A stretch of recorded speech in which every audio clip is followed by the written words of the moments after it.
Hey, what's up? Hello, everyone. Welcome into Fantasy Filmball, the show where we turn movies into sports and sports into something we don't talk about here. My name is Matt. My name is Dyl, and today is the culmination of the last year on this channel because we are not live reacting because we both watched this ceremony at different times, but we're giving our thoughts the morning after about the Oscars last night. Obviously, some things went to how we were planning, but a lot of stuff went off the rails, or maybe not completely off the rails. We're like, oh, this is something we had. And then the day before, we changed our predictions. And then we didn't have it. I'm definitely not talking from experience with makeup. I only got 16 this year. Giant L. We're going to go through this episode. I have so many L's. But love to hear your thoughts as well as, a like, comment, subscription. New season's kicking off in a week. So you definitely want to be here for that. But enough of me rambling. Y'all don't care about that. Y'all want to hear about our thoughts on the Oscars because Oppenheimer did win Best Picture. Of course, Oppenheimer won Best Picture. And I think the reason we don't do live reactions is because that's just so spur of the moment. What's your knee-jerk reaction? I like talking about it afterwards. Now we've had 12 hours. We can process what went down, and we can really talk about how this is going to change our game going forward. How is this going to impact how we do these things? Because there was a lot to learn from last night. Yes, Oppenheimer won Best Picture. It did the thing that I thought was impossible a year ago, which is it's a big blockbuster from an established, well-known director that went on to win Best Picture. Something that flies in the face of my theory that I've been touting forever, which is that the underdog will always win. Evidently, the underdog doesn't always win. So what am I taking away from this Oppenheimer Best Picture win? Well, I'm not taking away that blockbusters are in now and it's going to be blockbusters every year.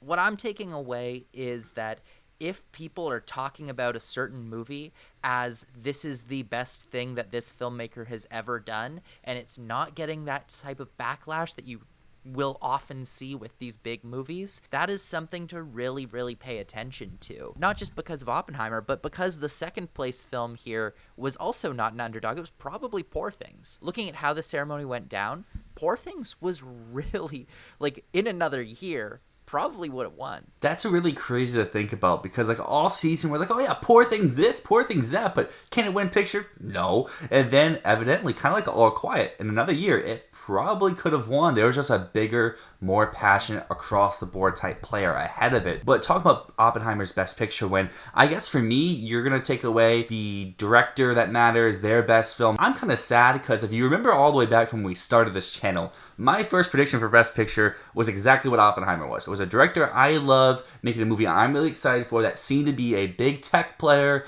It's their biggest film to date, possibly, and it didn't work out for The Way of Water and James Cameron. So this year, it's you know what? I'm not going to do the same thing again with Oppenheimer. I'm going to go to the opposite side, try to find a first-time nominee, try to find something that is very passionate, but may not be a tech player, because we just had kind of a techie win with Everything Everywhere. Obviously, it had acting prizes, but it did win a few techs as well. So here, it's now I wish I would have done that. So it's going to be really interesting when we have our first predictions come up, because I still have not made my official first predictions yet. Starting on them today, because the season has officially closed. What's going to be my number one? Next week, maybe two. You'll see what they are, and who knows? Maybe I go crazy with Oppenheimer Part 2 with Shai Hulud right here, or maybe I'm going completely another direction. I'll just say, man, what you gotta look for if you want to predict a blockbuster, you have to look for something that seems like it could be the crowning achievement of someone's career. You really have to go with that. I see where you were coming from with Avatar: The Way of Water, but that was it's a sequel in the middle of a series. It's never going to be the biggest film of someone's career. And looking at Dune Part 2 right now, this is not our predictions for next year, but I see backlash already.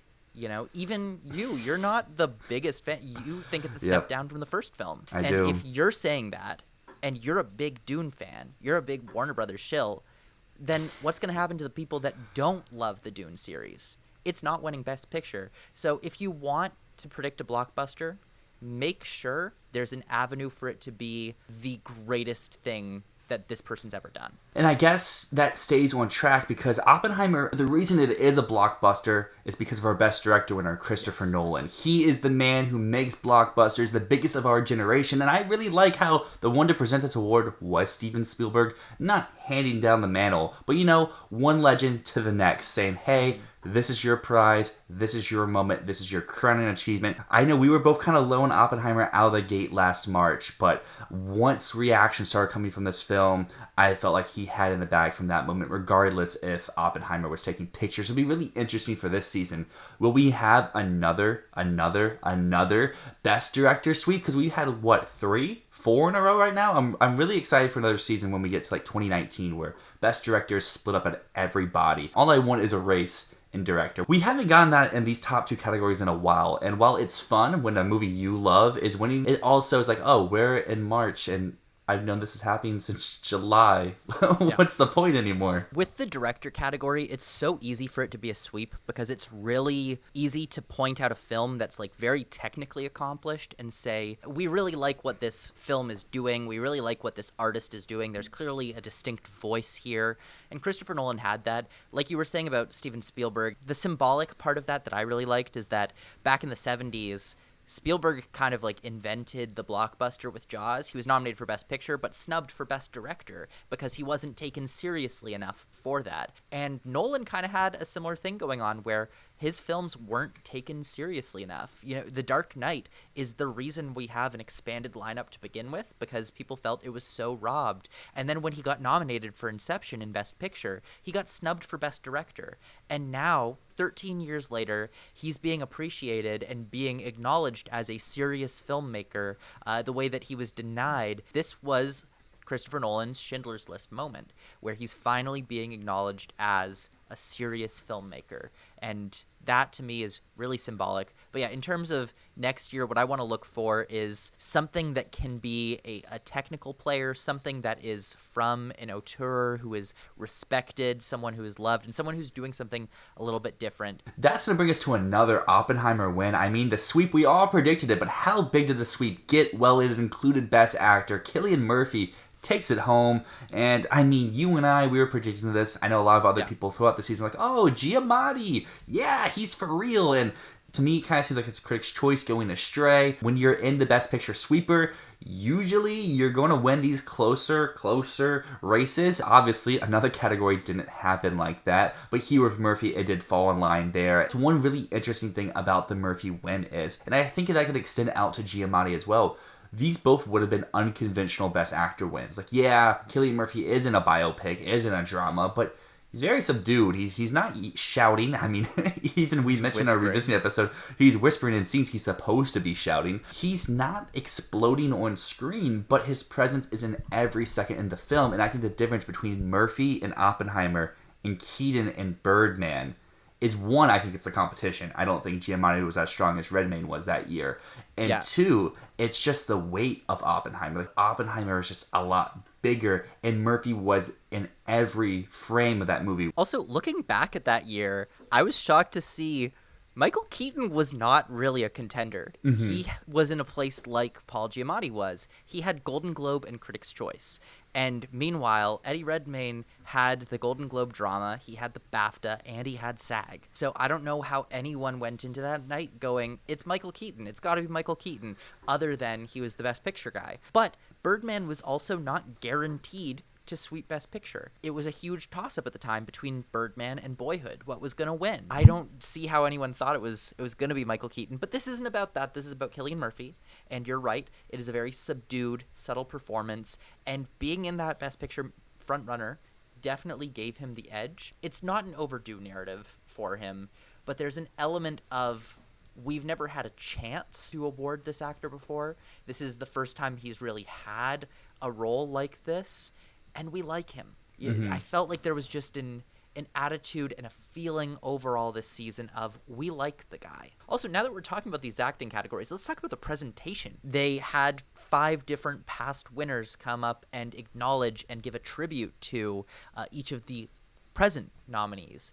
I personally really liked that. I know you weren't too hot on it. What my issue was, it felt very repetitive, and not every selection made sense. Because you had those times, like when it's Sam Rockwell and RDJ, where they're boys, they know each other, they can crack jokes. And other times it's Ben Kingsley to Cillian Murphy, where he's just saying, I respect you. And there's not much else to it, like, personality-wise. Like, supporting actress, I think, really worked the first time we saw it, but by the time we got to Best Actress, if there's a lineup of 5, maybe only 2 of them clicked, and the other 3 were kind of just reading the prompter. And I really thought it was impactful when it was people who knew each other, and maybe they were still reading off a prompter, but it seemed a lot more genuine than the people who were just verbatim prompter and the occasional glance over. Personally, I liked how different it was, and I really liked seeing the nominees get emotional when they were hearing things about them from their peers, from their idols especially. Davine Joy Randolph just weeping. Emily Blunt started to tear up. These words mean something to them, and this nomination means something to them. I liked that. However, for someone who doesn't know the movies as well as we do, we've been talking about them every week for the last year. We know these movies. We know these performances. For a casual viewer just dropping in, they're going to have no idea what any of these actors did. They're not going to have any idea of why they're nominated. So for an intense viewer of the Oscars, for someone who follows the race, I liked it. For a casual viewer, that's like a 10-minute segment every single time. It's not interesting for the casual viewers. That said, just to talk about the ceremony a little bit, I thought it went at a really great pace. It just clipped by. Other than the acting prizes, every prize felt so fast. Felt like they were mostly very respectful of the speeches outside of Godzilla. The Godzilla speech was definitely, they really just wanted to get those guys off the stage. I felt really bad about because they were, this was their moment. They just kept playing them off and playing them off and playing them off as they were trying to give a tribute to their colleague who passed away. But that said, I think the majority of the show was a really good pace. They ended basically on time, which is almost unheard of. I had a really good time watching. The one reason why they ended ahead of time is 2 categories winners didn't show up to accept their awards. You had an extra 5 and an extra 3 for each of them, and then you're 10 minutes over. But that's not what we have up next on the schedule. I'm seeing here, we have Best Actress. I think you and I were the only ones to get this right. I don't want to call people out, but I'm going to call people out. Every other pundit that I was seeing online, they were going, oh, it's the momentum. Gotta be Lily Gladstone. Even, talking with people during the show, even after Poor Things had 3 Oscars, people were like, I still feel like the vibes are Lily Gladstone. It's not the vibes. What it is that people were way too quick to react to last year, because what happened last year is that when SAG switched over, and SAG was, for the first time ever, the last award show before the Oscars, not BAFTA. What ended up happening is people thought, oh, it's the momentum. But really, BAFTA's been last every other time. And the reason that usually the last winner is the winner of the Oscar is because it's normally BAFTA. It was incomplete data that people were making leaps off of. People were saying it has to be the last awarded things because we had 1 year where BAFTA underperformed. But BAFTA got almost everything right. I would actually say it got everything right because the only thing it got wrong was visual effects. Godzilla wasn't even nominated at BAFTA, and I'm really proud that we didn't cave. I caved for another Poor Things category, but we'll get to that here shortly. But yeah, I mean, going off of BAFTA even a little bit more, I think people also overreacted to last year because the BAFTA sweeper was at no other guild. And that's the reason why BAFTA was so different from the Oscars, is because SAG, especially if you're going to acting, SAG had 4 different winners in BAFTA last year. SAG went 4 for 4, BAFTA went 0 for 4. The SAG winners did not click at all at BAFTA. The BAFTA winners did not click at all at the Oscars. So, it's like this weird comparison where, you're saying it's 1 year of data. Now we have a second year of data. And I still don't think it's conclusive to, it's SAG. Oh, it's BAFTA who you need to trust more. Maybe in 2, maybe in 3 more years, we can get more evidence going from there. But, I don't think the thing is going to be, oh, it's whoever's last. Because we talked about during our prediction episode, I would be a voter who would submit my ballot the day it opens. I know exactly. I did my research. I watched everything when I was supposed to. I think the majority of them would submit when they get the email, whatever it is. I don't know, do they get an email? But I feel like they're going to submit pretty quickly. Because if you have to think about during the voting period, when SAG happened, there was like 2 days left to vote. It wasn't like, oh, they still have another whole 7 to 10 days. Like, no, these are the last second voters. And if they're going to be swayed, I don't think it's a large enough majority of voters to sway that much. Because, again, to go to the tightness of the race here in Best Actress, while yes, it was a little closer than what lead actor was, I also don't think it was actually that close. And I think it was more of a media type thing than an actual thing. Because they each had, comparing back to Best Actor, they each had a Globe and one additional thing for the person who ended up losing. Gladstone had SAG, Giamatti had Critics' Choice. Obviously, SAG weighs more than Critics' Choice. Actors make up a bigger majority of the Academy than an award show with zero overlap, but still, it's one additional award. Emma Stone still had Critics' Choice. She still had BAFTA. That's a 3-2 split. It just always felt like Stone, and especially considering Killers of the Flower Moon was winning nothing else. It wasn't like Michelle Yeoh last year, who was in the Best Picture winner, Everything Ever won so many awards. It wasn't like Jessica Chastain and Renee Zellweger and Judy and Tammy Faye. Like, sure, if you were out there predicting killers for, I don't know, score, killers for song, if you had something else, it makes sense. But how often do we get an acting win? Not a supporting, a lead acting win with nothing else. Yeah, it happens time to time, but usually it happens when they're a sweeper. And Gladstone wasn't a sweeper. I want to mention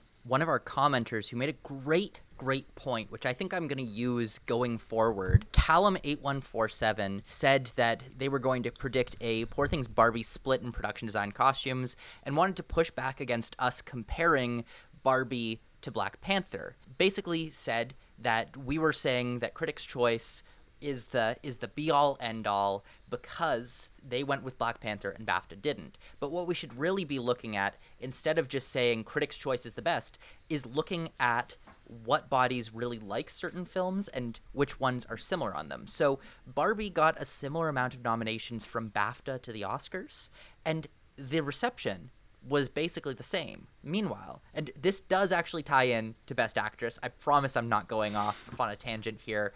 Meanwhile, Barbie at the Critics' Choice had 18 nominations. They love it a lot more than a body that gives it 8 nominations total. When we're looking at these different awards bodies, what we need to be doing, instead of just saying, well, BAFTA's the best in these categories, well, Critics' Choice is the best in these categories, we have to look at how these bodies compare when it comes to certain films. Everything Ever All at Once last year, the Oscars overwhelmingly loved that movie. They gave it so many nominations. We knew they were going to love that movie. So did Critics' Choice. So did SAG. And so when we see those bodies go overwhelmingly for Everything Ever All at Once, we know that means something. When BAFTA, which still liked the film, didn't love the film the same way, when they don't go all out for Everything Ever All at Once, we can kind of discount that. And when they go overwhelmingly for All Quiet and no one else does, then we can also kind of say, maybe that doesn't mean as much either. And so this year, when we see Poor Things was clearly beloved, 11 nominations, the Academy clearly loved it, and BAFTA clearly loved it. That means something. What I really want to do going forward is not just make assumptions that Critics' Choice is going to be the best predictor, but try and compare how are these different bodies feeling about films, and are they going to kind of jive together. I had said Poor Things is winning like 4 or 5 Oscars, or it's winning 0. And I know that's not what I ended up predicting, because we had some conversations, not just you, but with some other people in the server. I was like, okay, I'll meet in the middle. I'll go down the line, and I'll go with, I think I went with 2 at the end of the day. But I was like, there's a strong case. If this is winning production design and costumes, that means it's strong. It can win makeup. If it's winning makeup, it's winning Emma Stone. If a movie is strong, which was the point here, if a movie is strong at a body, they're going to be more likely to go for it than a solo win for a movie that they kind of feel whatever. Because Killers, while it did get 10 nominations, it missed Leo, it missed makeup, it missed some of these little small nominations along the line. Adapted screenplay is a big one. So it shows the little signs of weakness from the body overall. One last thing about Emma Stone. This is my favorite win of the night. This is one of my favorite wins of all time. And I'm really sad to log on to Twitter today and just see so many people like shit-talking Emma Stone, saying that this is going to be remembered as one of the worst wins, saying that history is going to look very unkindly on this moment. I disagree. I think that people are going to see this as the right choice. It's very unfortunate to see that moment, the best performance of her career, likely to remain the best performance of her career, I really hate seeing people talk about it this way. And I mean, to backpack off of that, we always talk all the time like, oh, the actor should have won for this. Why are we awarding them for this movie, The Overdue? Well, if you award the right win when it happens, we don't get Emma Stone winning her second Oscar in 30 years for a low movie that she's...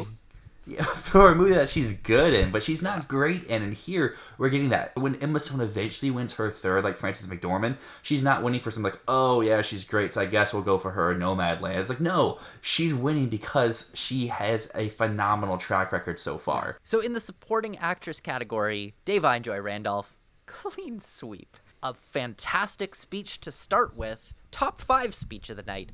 I still think I'm partial to Zone of Interest speech, to 20 Days in Mariupol's speech.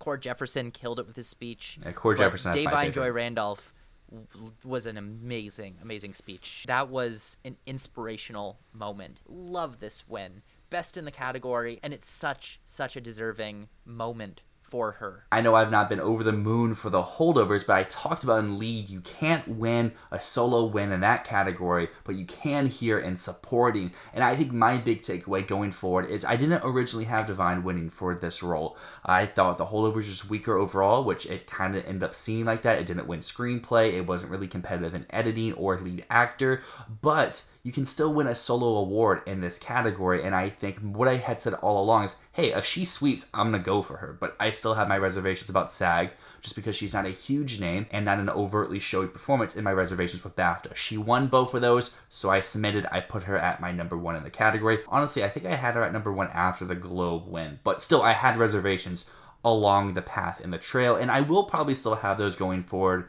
if I feel like there's going to be an acting win for a movie that's not very strong, unless what we have here, them being a clean sweep. Because she didn't just clean sweep the major awards. No, she won like everything. And she won the regional critics group, she won the major city critics groups, and I think like the only thing she lost was the Gotham. So she was truly a tour de force in the awards season. I do agree that she is the most deserving in this category. And another excellent win, Robert Downey Jr., supporting actor. We knew this was coming. Instead of talking too much about, because there's not really any big takeaways we can have here, what did you think about the moment people are talking about with him kind of snubbing Kwan? I didn't notice that. So I don't really have a thought, like, was a snubbing just like not shaking his hand or something? Yeah, so he went up on stage, he shook the hands of all 4 other guys, and he just like took the Oscar away from Kwan. Kwan went in for a hug or a handshake, and Downey just went to the microphone. I would have to rewatch it to really have a real opinion. The only thing I noticed was his dap up. Overreacting. I just noticed his dap up of Rockwell, but that goes back to what we talked about before of if you have someone introducing someone and they're close, they're of course going to be more bonded than someone that they've seen like twice in their life just from the award circuit. I'm not saying that's what happened here, but at least without rewatching the clip, that's kind of what it would seem like. And yeah, if Kwan's the one holding the Oscar, and I'm assuming Kwan's other hand has the envelope, you grab the Oscar, maybe he could have hugged him, but you grab the Oscar, and with it being Robert Downey Jr., he wants to talk. So he's going to grab his Oscar, make that pivot move, walk to the mic, and I mean, they showed the clip after of them all taking a selfie together like what Kwan did last year. So I'm sure it's fine. I mean, again, I would need to rewatch the clip to actually have a real opinion, but I think little stuff like that's probably a little bit overblown and kind of goes to people like, oh, does Downey really deserve to win here? We don't want him to win, because that's kind of been the thing all season, even though he's won everything. It's outrage bait and an overreaction from Twitter. As always, people are wanting something to be mad about, and they can't be angry at Bradley Cooper right now because, you know, he didn't do anything wrong in the ceremony, so they're just gravitating towards someone else that they can yell at. I really liked the moment in his speech where he said, I needed this role more than this role needed me. I liked it. I'm glad to see him get one so that we can shut down the whole overdue narrative for him going forward. Before we dive into screenplay, they did have this little like montage where the Fall Guy stars, you know, the stunt guy movie of Ryan Gosling and Emily Blunt came up, and they talked about stunt workers and said how much we appreciate you, and they had this cool little montage, and it kind of seemed like they're about to be like, oh yeah, stunt category coming soon, but there is a casting category coming soon. So we saw our acting wins here. Obviously we don't know what the nominees would be, but like we just talked about in those speeches, both Oppenheimer boys mentioned Nolan, mentioned casting them and how much they wanted or needed this role. Murphy took the role without even reading the script. RDJ as you just said this role, I needed this role more than the role needed me.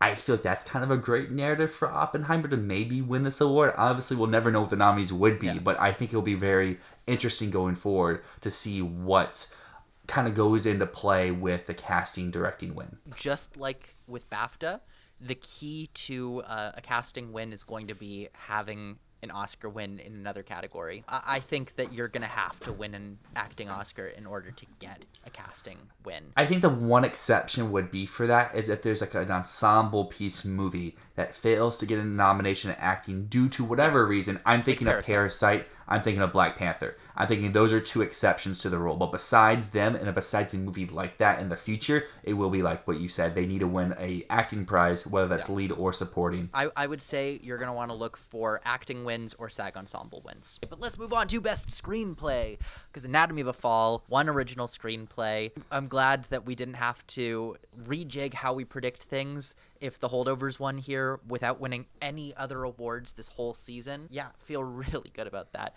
Now, I gotta say, we should just briefly touch on the fact that The Holdovers got hit with a plagiarism accusation the day before the Oscars. What the hell is that timing? Did you read the article?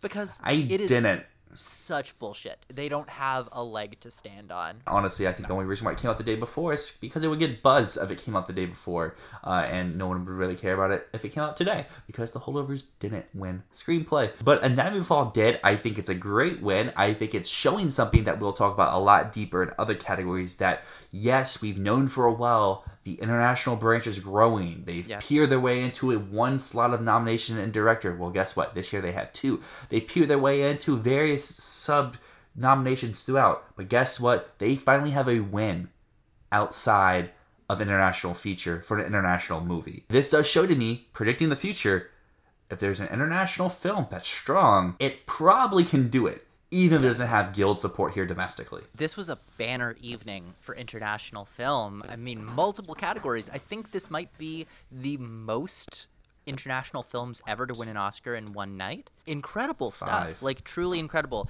And yeah, we really see the strength of those international voters coming through here. The tides are changing, and these films are being taken more seriously. So, in adapted screenplay, American Fiction won. Cord Jefferson had a great speech about giving new filmmakers a chance. This really proves that having those precursors, having Critics' Choice, USC, and BAFTA is more important than just being the Best Picture frontrunner. For American Fiction, honestly, it was sealed after that BAFTA win. No other nominations, and you can still take that. Again, BAFTA showing their importance this year. I just think this is a great win for American Fiction. Regardless of your thoughts overall with the film, it's at least a film taking a risk, and I'm always for those type of films being rewarded. And I mean, again, Cord Jefferson, speech of the night. So let's move to some of the tech categories where we have an Oppenheimer sweep, basically, because they did skip Oppenheimer in one key category. But let's talk cinematography. Oppenheimer wins. It was a sweep. There's nothing really more to say about it, but yeah, it won. Yeah, I mean, it took most of the precursors. The only one it didn't have was BSC, and as we talked about in our predictions video, BSC is traditionally very unreliable unless it's paired with something else. Yes. If it's paired with something else, then it's strong. If it's solo, doesn't matter. Poor Things had that. Oppenheimer had all the other big things. ASC, BAFTA, Critics' Choice. It's the big movie of the year. It's from a cinematographer who's been around but hasn't had his moment to shine. It kind of just checked off all those boxes, and it eventually won here to bring us to the Oppenheimer total of 5 currently Oscar wins. Well, to the point of what you said about, BSC has to be tied with another win, what this night showed me, and we'll talk about this a little bit later in some other categories, guild wins don't mean anything unless they are in addition to a televised win. We'll get to sound and we'll get to makeup. And I guess visual effects. What it showed me is if you're going in predicting something based on, it won the guild, that doesn't matter. It doesn't matter. It only matters in conjunction with something else.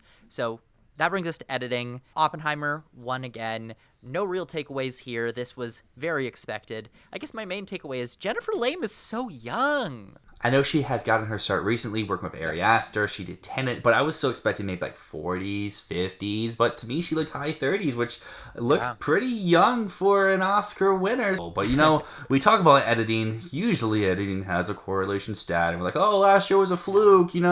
Best Picture sweeper, it's going to break that trend, and we have a Best Picture sweeper this year. It's going to not break that trend. But the Best Picture sweeper could be vulnerable in places. And it was vulnerable in sound to the BAFTA winner, The Zone of Interest. Here's the first category we're getting wrong. Everything we've talked to till now, we've been like, oh, we're right.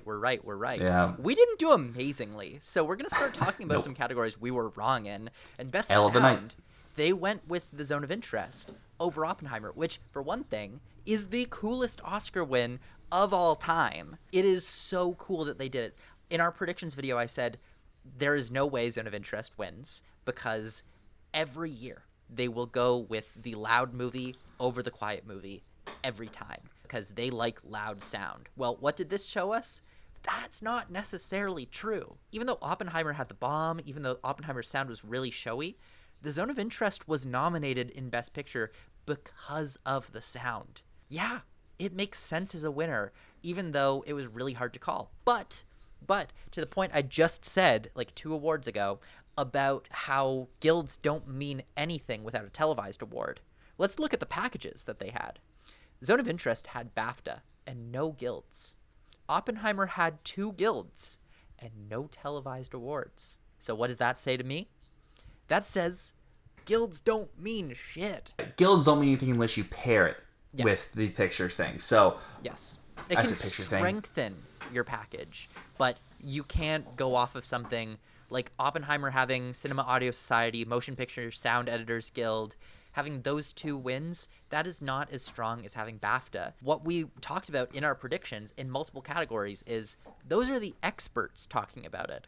But are the experts the ones who are all voting? The people who know sound aren't the ones who are overwhelmingly voting. But that said, that logic would have made me go, oh, it's Oppenheimer, then it's not The Zone of Interest. Because The Zone of Interest seems like a real like sound designer's movie. But yeah, it really shows you need to win with a group that is not experts, and The Zone of Interest did. And that goes back to my earlier point, and this is our first example of that international thing post-Anatomy. Yes. The international branch is showing themselves here. They went to bat for Zone of Interest, and I mean, we all complained about A24, what are you doing with Zone? No one can see it. It's nomination day. It's not even out in over 200 theaters yet. But A24, again, proving us wrong after Everything Everywhere last year with The Whale last year. They know how to campaign for these wins. Nominations, that's another question. Wins, they know what they're doing. Zone peaked during voting, international speaking and here domestically. And we saw that here with this major upset. This is the biggest surprise of the night, in my opinion. They got an experimental film 2 Oscar wins. That is fucking awesome. Great win. One of the best wins of the night. And another Zone of Interest win, international feature, because that was obvious. But nothing really to talk about here except the killer speech from Jonathan Glazer. I'm very happy for Glazer. Again, I wish that the international prizes went to the directors, not to the countries, because UK kind of really didn't do anything with this movie, while Glazer and his team, as we just talked about with sound, created something very impactful. We talk about films that will be talked about in 10 years. Zone of Interest is definitely going to be one of those. And documentary feature was another amazing political speech, 20 Days in Mariupol. I loved the line that the filmmaker said, unlike every other filmmaker here, I wish that I never made this film. That was impactful, and I'm just over the moon to see this film recognized. And if you out there, yes, you the viewer, if you have not seen 20 Days in Mariupol yet, it's on YouTube, so watch it, please. So let's move to another category that we both got wrong. Best Animated Feature. We went with Spider-Verse, and they went with The Boy and the Heron, and we were so confident that it wasn't The Boy and the Heron. And our reasoning was, well, it's clear the Americans like it more. And what was our reasoning there? Well, it had Critics' Choice, but it also had Guild support. It had the Annie Award, it had the PGAs, it had the Ace Eddie Award. Meanwhile, The Boy and the Heron had Golden Globe and BAFTA. The international voters, they rule now. They rule. At least this year they did. And what else does it say? Guilds don't fucking matter. Guilds don't matter. All that matters is what this year is saying is BAFTA. Obviously, that's not our takeaway for next year. But it is showing that international movies are going to get lots of support if they do show up in these other categories. Be very interested to see next year, do we get international movies in more categories? Because I think the only one who didn't win their respective category outside of the big ones would be Society of Snow. Every other one took their prize. Animated feature, documentary feature, sound, original screenplay. Is this a one-year thing, or is this going to be a new trend that we see spark up with the ever-growing Academy population? Because yes, Globe, completely new body. They're almost all actual international people now. And BAFTA, like you said, is a very small group voting. So we're like, oh, Spider-Verse is killing it here with the domestic voters. PGA normally knows best. And Boy in the Heron didn't even have an ACE nomination. When has there been a winner without an ACE nomination? Never. But now we have it. Stat breaker. I'm just going to pretend that the Boy and the Heron win was for Howl's Moving Castle or for The Wind Rises over Frozen. Miyazaki has been snubbed so many times for other films. And so I'm just going to stick my head in the sand and say it wasn't for The Boy and the Heron. It was for one of those. I like The Boy and the Heron. I don't love it. I think it's one of his weaker films. I am just such a Miyazaki stan, though, that I'm so happy he has a second Oscar. I just wish it was for one of his other films. My big takeaway here going in the future is, hey, just because all the signs point you to win, especially here in animated, sequels struggle. Besides Toy Story, we have yet to see a sequel win this award. In Spider-Verse, people were saying this could get picture, this could get adapted, this could get score, this could get song, this could get sound, editing, visual effects. It missed all of that. Couldn't win here. Pinocchio showed last year you can underperform when you're in animated and other categories but still win, but Pinocchio wasn't a sequel. My question will now be, when Beyond comes, whether that's this year, next year, the year after that, what's the competition like? Empty year like Toy Story 4 had? But what will the competition be like when we hit this next animated sequel in this trilogy? This is a category we both took an L in, and these next two are ones that we didn't take L's in, but at least me personally, from when predictions kind of started up, I did take an L because I denied. They don't like giving people their second so soon for score. Ludwig Göransson just won for Black Panther. This Oppenheimer score is phenomenal, but are they going to give him a second one so soon? And yeah, they did, because he won his second for Oppenheimer. It was a clean sweep. That was my caveat back then. I need to see him sweep. He did that. He wins here. He has two. Love that for him. Love Ludwig. Love the score. A takeaway I had, because there's another category that I got wrong, because I was like, it's so rare for people to get a second Oscar in this category. The reason why so few people have multiple Oscars in the same category, why it's such an exclusive club, because it's hard to be at the top of the game multiple times. It's not because people avoid awarding you. So Ludwig Göransson, if he makes the best score of the year, it's not like people are going to go, oh, we already awarded Ludwig Göransson. They're just going to award the best. They don't see his face. It's rare to win multiple because it's hard to win one in the first place. I'm definitely going to adjust myself in the future years from saying, oh, this person can't win because, oh, they've already won one before. He could genuinely become the next, like, John Williams type, where he just, anytime he does a new film, he's just there. I'm really excited to see where his career goes, because he's had such a vast career in, like, such a short time in the grand scheme of things. Like, to us, his career kind of started when we first got interested in things. It was like 10 years ago. But in that range, he's done TV, he's done movies, he's done actual albums for musicians, he's done all this sort of stuff. It's like, does he keep doing film? He's already won 2. He was a film student. You know, he's always wanted to be in film. He wanted to be a filmmaker, but he's also a musician. I could see him getting into directing, maybe. But he has the weirdest career trajectory. Let's just talk about this. 2009, he gets into scoring Community. It's a lowly rated TV show that is like, it's like a cult classic. And then he becomes friends with one of the actors on the show. And that actor's like, I know I'm a comedy writer, but I kind of want to try rapping. Could you help me with the music? Like, could you make some beats for me? So he starts making beats, and then that actor, Donald Glover, blows up in music, becomes so big that he leaves the TV show, brings Ludwig Göransson with him. They win a bunch of Grammys. Suddenly, Ryan Coogler's like, hey, you want to help me with Black Panther? Wins an Oscar for Black Panther for a Marvel movie, which has never been known for the music. And then Christopher Nolan's like, you're my new guy. So long, Hans Zimmer. What a weird career trajectory. This is wrong thinking, because I was thinking in school, like, oh yeah, you can't win two so young, but I had no issues with that end song. Ever since Billie Eilish was announced to do a song for the Barbie, I was like, oh, she's winning. No questions. Doesn't matter the song's in the credits. If it's in the film, she's winning. And, here, March, she does win. But that was not the vibe of the night to me. The vibe of the night was Ken. Everyone loved it. And after that performance, I'm like, with how much that crowd interacted with it, is there a small chance it pulls an upset? But if they voted during the show, yes. Billie Eilish is someone that the just award scene loves to award, whether it's at the Grammys, if it's at the Oscars. This is her second Oscar already, and she's not even 25. And while I prefer two other songs in the category, this still is a phenomenal win to me. I just think it checks off all the boxes of what you want out of a Best Original Song winner. It's a good song to listen to in your own time.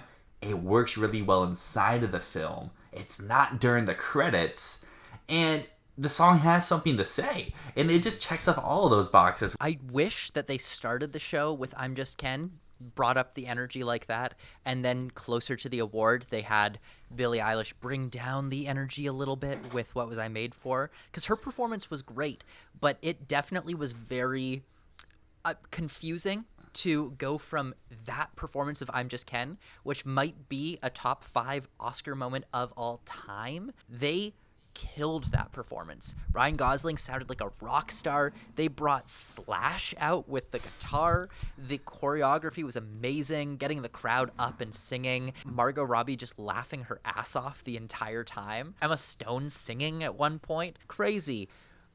Having that, and then immediately going to Best Original Song, having anything other than that win felt deeply wrong. I guess to defend them, the only way you could do Ken earlier in the show, because if not, your lead-in is, hey, we're about to do I'm Just Ken, stick around after commercial break, is if you open the show with it. Yes. Like they did La La Land Year, like they did with the Stay Alive Beyonce song. That would be the only exception, but you couldn't do that when they had What Was I Made For. You couldn't put it in after supporting actress. It would either need to be before Jimmy Kimmel's monologue, or where it was. And I'm fine with where it was, but I do agree it was weird to see this amazing thing and then go to, well, this other song wins. But again, like I said, the other song is still a great winner. And this is where I can take, I think, my third or fourth L on this counter up here is in Best Costume Design, because I went Barbie over Poor Things. Same here. And I was like, oh yeah, Barbie, it's the more in-your-face costumes, they're more relevant, blah, blah, blah. But guess what? Poor Things gets the dub. Critics' Choice is better in these categories. They're better in costume design. They're better in production design.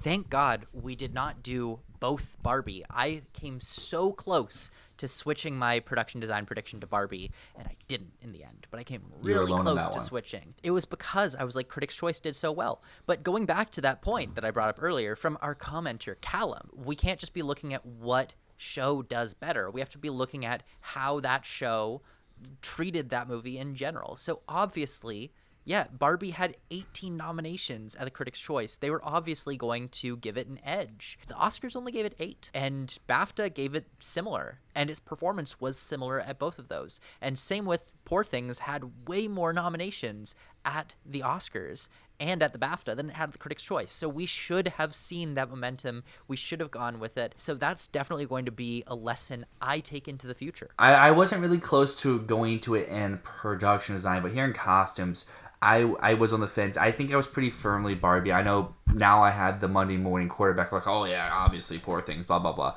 But This just goes back to one of my earlier comments I made where I was like, oh, Poor Things felt weird to be a solo production design winner. That's the main reason why I had Emma Stone coming along with it, and I wanted to include this other stuff. But this is my second year in a row fumbling here in the costume design category. Last year I went with Elvis. It had the Guild. It had the BAFTA. I felt good about it. But as we saw overall, the Oscars didn't really click with that film. And what they did go with is something that's a little bit more showier, something that's been proven to work in this category before of Black Panther Wakanda Forever. And we kind of see that here with Poor Things too. It's more akin to what an Oscar costume winner is historically than what Barbie would have been. It's tricky thinking last year. I would have thought Elvis because I would have thought that they seemed to really like Elvis. I don't know how I would recognize the next Black Panther Wakanda Forever. I know how I'd recognize recognize the next Poor Things. Carrying over with Poor Things over here to production design. At least to both of us, once ADG happened, which I know we shouldn't believe the Guild. This year the Guilds don't matter, but the Guilds were the major tipping point here because after ADG we did have the BAFTA correlating with Poor Things as well. To me, I was closer to doing double Poor Things than double Barbie, but I do hear the point of going double Barbie. It also felt to me, I know I just said it, but I'll say it again, Poor Things felt weird to be a solo production design winner, so it makes sense why it won costumes, but I don't know why I didn't really think of that or going strong with that when we were doing our predictions. I'm glad that I stuck with my gut with Poor Things. I did come very close to switching to Barbie. Really happy that I didn't do that. Well, you can be happy you didn't leave Poor Things to production design because this is L of the year, L of the channel in my opinion, because I had Poor Things winning makeup and hairstyling for like 7 months. I don't know how long it was. It was a long time. And I caved 2-3 days before the Oscars because of a stupid Guild.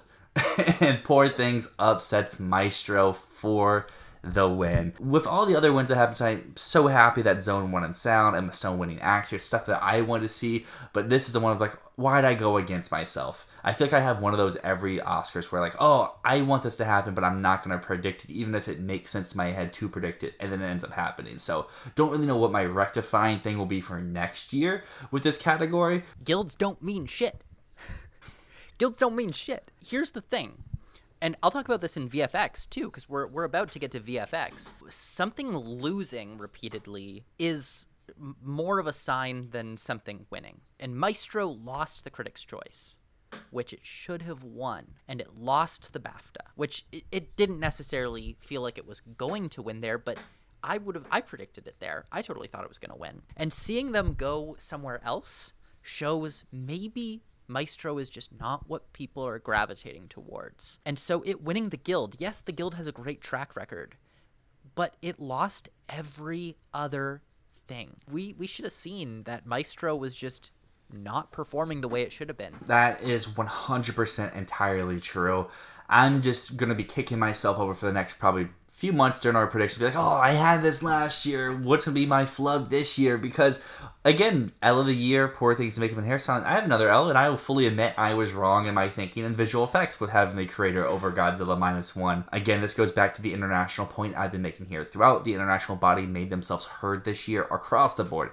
It wasn't just in screenplay. It wasn't just in sound. It wasn't just in visual effects. It wasn't just an anime feature. It was everywhere. And again, this goes to a point you're talking about too. It's passion. Movie has passion. Performs a little bit better. It can show. I had been saying like, oh, creator, it got the additional nomination. That's all I need to see from it. It won VES. But like you said, it lost BAFTA. It lost Critics' Choice. It probably should have won in those places, but it didn't.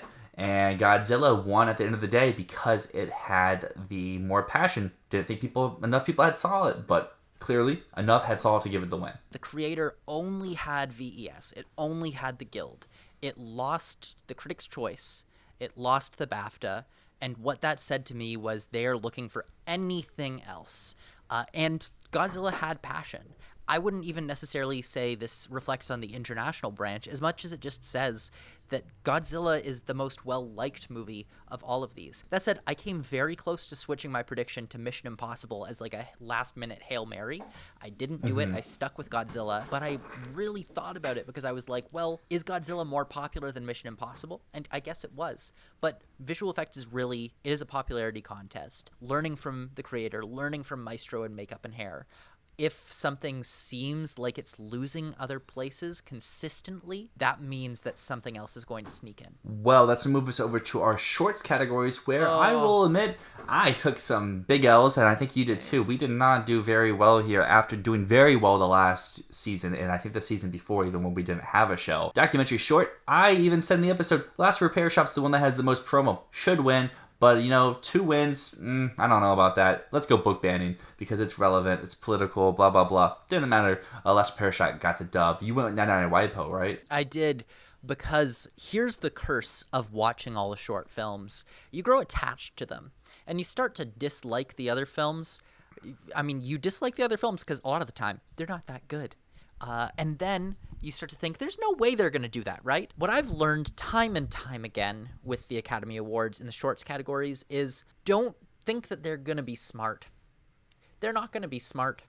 They're not going to make good choices. They're going to do the basic choice over and over and over again. Well, I can feel very rectified, looking at how they gave Zone of Interest a sound win, looking at how they gave Godzilla a VFX win, and be like, those are cool wins. Cool wins. The shorts category, I need to be cynical. I need to be goddamn cynical, and I cannot go with my heart. I cannot go with, oh, 99 and WIPO is going to win because it's good. Oh, 95 Senses is going to win because it's good. No. The Last Repair Shop campaigned at the very last minute. People were talking about it. I should have noticed that people were talking about it, and that should have clued me in. Animated short, I should have just looked at the fucking title and went, yeah, War is Over is terrible. I mean, it's got John Lennon and Yoko Ono in the name. People are going to vote for it. So what I learned this year is be cynical, be bitter and angry at the shorts. I don't like how I'm looking at these categories in retrospect because my thinking was just wrong across the board. Documentary short, I went with the political one. Animated short, I went with the fun one. Live action short, I went with the obvious name check. Where if I kind of just name check across the board, you could have gone 3 for 3. Because Henry Sugar won over in live action short. John and Yoko won an animated short. And documentary short, while maybe Last Repair Shop isn't a name check, it does have Chris Bowers attached. And also Ben Proudfoot, who is a previous winner, as well as the last second campaigning. It is the easy, if you're in the industry, if you're just here and you want to fill out these categories, you don't have to. These are the 3 ones that you could easily do without having to put any thought into it. And I guess I was also being cynical in the wrong direction of thinking, oh no, obviously they have brains and they're gonna vote by watching stuff. But clearly, I think this shows, and I'm again not knocking people who love War is Over, not knocking people who love Henry Sugar, not knocking people who loves Repair Shop. This is just people voting for the ones that they're being told to vote for, whether that's in name or by campaigning, which obviously that's what awards are for. And that's something that we as pundits and you as viewers who are interested in this stuff should take into next season. Because Last Repair Shop had news stories about it. War is Over was on like CNN like a week ago. Like it was kind of clear that these ones were the most popular ones, where if you had never looked at anything, you just saw these like, oh, I've heard of this title before. Let me just put my vote there. I am really happy that The Wonderful Story of Henry Sugar won. That would have been my pick. I love that movie. It is my favorite winner in this category ever. Wes Anderson got his goddamn Oscar, and he deserves it. We've reached the end of our 2024 Oscar reactions, and it feels happy to reach the end, but I'm also sad because I think even more so than 2023, I like these films a little bit more, and I'm kind of sad. Well, it's gonna be nice to reset with like fresh films to talk about, because to be completely honest, there hasn't been a lot to say these last few weeks. Yeah. But I did like these movies. The Best Picture Revisiting series was really fun this year. I enjoyed myself for all these. It wasn't like, oh my gosh, I have to sit and watch this movie again, because I will say there's a few of those last year I'm like, I don't want to watch this again, but I am going to. I, on the other hand, am leaving behind a year of disappointment. I'm leaving behind a year where I go into movies that I'm excited for and go, well, that was a film that existed and it was good, womp, womp, womp. but I can't stand hearing people say this is the best thing ever for the next 6 months. We have our first predictions of the year, which are going to be coming over the next few weeks. We're going to be releasing predictions every single week. This is my favorite part of the year. Mine like too. speculating about what's going to come. And if you're here listening to us, this is what I think you and I are better at, Dylan. Like, at the end of the year, I mean, we got 17 right of the final Oscar winners. That's not the best scores, but you know what we are really good at? And I will take this crown. We are really, really good at predicting far out. We can identify films that are going to happen. You know, no one else was calling American Fiction. We were calling American Fiction. No one else was calling Zone of Interest before Cannes. We were calling it. This is the part of the year that we're good at. And you can stop listening to us like a year from now, right before the awards. We're going to get stuff wrong. But early on, we kill it. You just mentioned 2 big ones there, but it's not even just in the Best Picture categories. We get some tech stuff too. I mean, look at Golda, look at Mrs. Harris Goes to Paris, look at the documentary features. Matt has called it at this time 2 years in a row. You have to stay tuned to figure out what that film is going to be, because, you know, it's not just that we're kicking off a new season. We're kicking off a new little look for the channel too, so you definitely want to subscribe to see what it is, because our first prediction series is going to have a nice little surprise feature to it. Oh, yeah. But subscription then, like, comment, it helps us grow, keeps you involved, because the more we grow, the more often we can give you stuff like this. But until then, my name is Dyl. And my name is Matt, and this has been Fantasy Filmball.